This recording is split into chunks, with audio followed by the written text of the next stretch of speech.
I don't see why they would want to be in, like, why they would want to be associated when you like, winning. It, bro. That shit. I'm gonna tell you something, bro. It's not a good look. It don't be a good look, bro. At the end of the day, and it's a terrible investment. That's it's a terrible investment. Like I'd be a fool. What?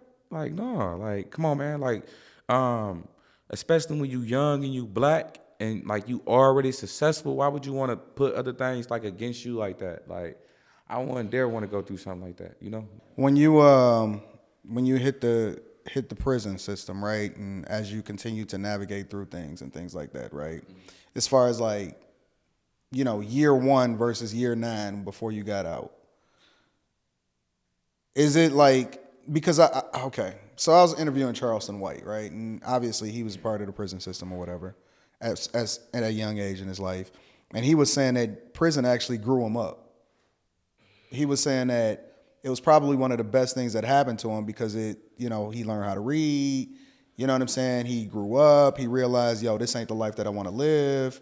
He was saying that it sat him down and it put him in a space to where, you know, he could actually, you know, figure out what he wanted to do with his life and stuff like that. What do you think about it, right? Because obviously, I don't want anybody to have to go to prison. But then at the same time, it seemed like some of the most productive people that I know in society today actually had to sit down. Prison taught me everything I know now. Everything I know today, everything I know about like people, understanding people. It taught me how to communicate. You got to know how to communicate in prison. And like the free world, like communication is the key to your survival in prison. Like you got to know how to talk to people, you know, because everybody looking at you like, yeah, okay, you ain't here for this, but I'm in here for these. I got 5 of them. You probably got, so it's just like, you know, it's learning how to like communicate and just like being a man, like being like the right type of man, you know, having morals, principles, values, carrying yourself like a certain way, you know, because it ain't like the streets where you can go do something and make up a name and go over here and go do something, make up a name and hide behind all these different personas. Like in prison, though, like your name is like everything. Them personas is out the window. It's like they go more so off how you carry yourself versus like in a free world, it go off the things you got, how many cars, how many watches, and it's none of that. It's all about how you carry yourself, and you gotta carry yourself like stand up, man. Like you gotta like a real man. You know what I'm saying? Because it taught me so much. It taught me how to carry myself like a man. You know, how to communicate, be a problem solver. When it come to conflict, it ain't no ways about you know lashing out and acting off emotions. It taught me so much. I ain't gonna lie. And I think that's another reason why like I didn't have this run I got, because like I still use them tools to this day that I learned in prison in the free world. Like that's why I'm having a run I got now. Like I ain't spend like during like my later years in prison, I didn't spend time playing basketball and shit like that. I learned when I started like learning how to read and write. I started writing poetry in prison, and you know started like being around older guys who was like molding me, growing me. Guys been down 15, 20, 30 plus years, like taking me up under their wing, like breathing on me and like just giving me like the game, you know, just, you know, and I just took it and ran with it, you know. Just like my nonprofit, Innocent Dreams. Tell me about that, bro. I came up with that when I was in prison.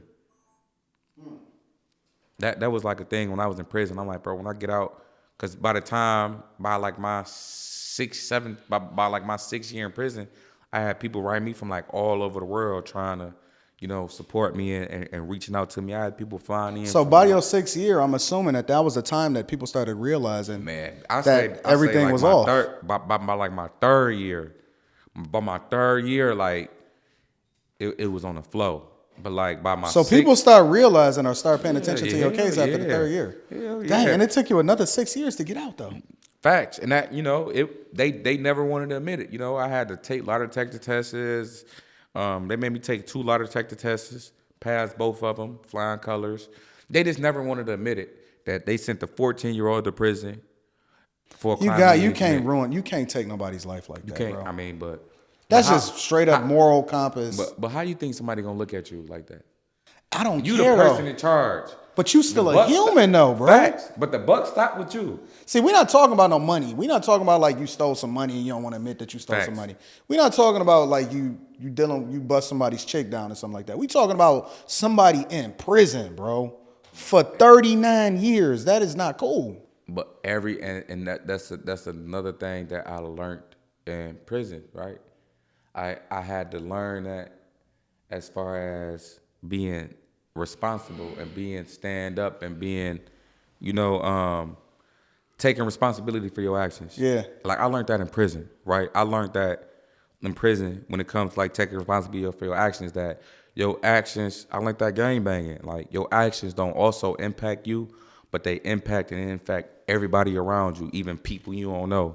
Like when we used to get into it, we had like something pop off, right? This one fight on the prison yard, this one fight hit 5-6 different prison yards. Just because we didn't have this one fight That's or we didn't crazy. have this one altercation, it's 5 different other prisons getting into it because we didn't have this fight on the yard, right? But at these 5 other prisons or 4 other prisons, right, you got homies who probably was finna get a visit this month. You got homies probably was finna go see the parole board or who probably already got a parole. You know what I'm saying? But just because it's like it's us, we didn't took oaths, we gonna hold it down. That homie might not be able to see his people because he in a hole or, so it was, your actions don't also, everything I do, like I keep that in the back of my head, like shit, this ain't finna impact, this gonna impact my son, my 2-year-old son at that. This gonna impact my mom getting older, health ain't so good, my brother, my sister, nah, even people around me, like people I don't even know, like, look to me and look to my story for inspiration and motivation. So I feel like I can't let them down, especially by going out here doing me and Goof. Nah. So did you, all right. So I want to get off the prison part because I want to get into your life now. But when they was telling, because I'm assuming that even throughout those 6 years, you was probably communicated a lot too, as far as like, hey, you gonna get out soon or whatever like that, right? What happened the day that you got out? How did that play out? They had just rolled me from this prison car in Marquette. It's like way I up. know where Marquette is. Boom. So like I was up there and like it's a whole different type Ain't of nothing in Marquette. It's so like the atmosphere is just totally different up there. I ain't even gonna cap. Like it's racial up there. It's very racial. It's very So they had me up there. When I got up there, I was so scared because I didn't heard so many stories and so I was up there. They had me up there and they went and they talked to the OG, my gang. He from California, and they like they put me on the yard, and he basically told them like he good, like we ain't gonna touch him. He good, like he can move around, because at that time I wasn't. So I the wasn't even prisoners run the affiliated. prison system. Yeah.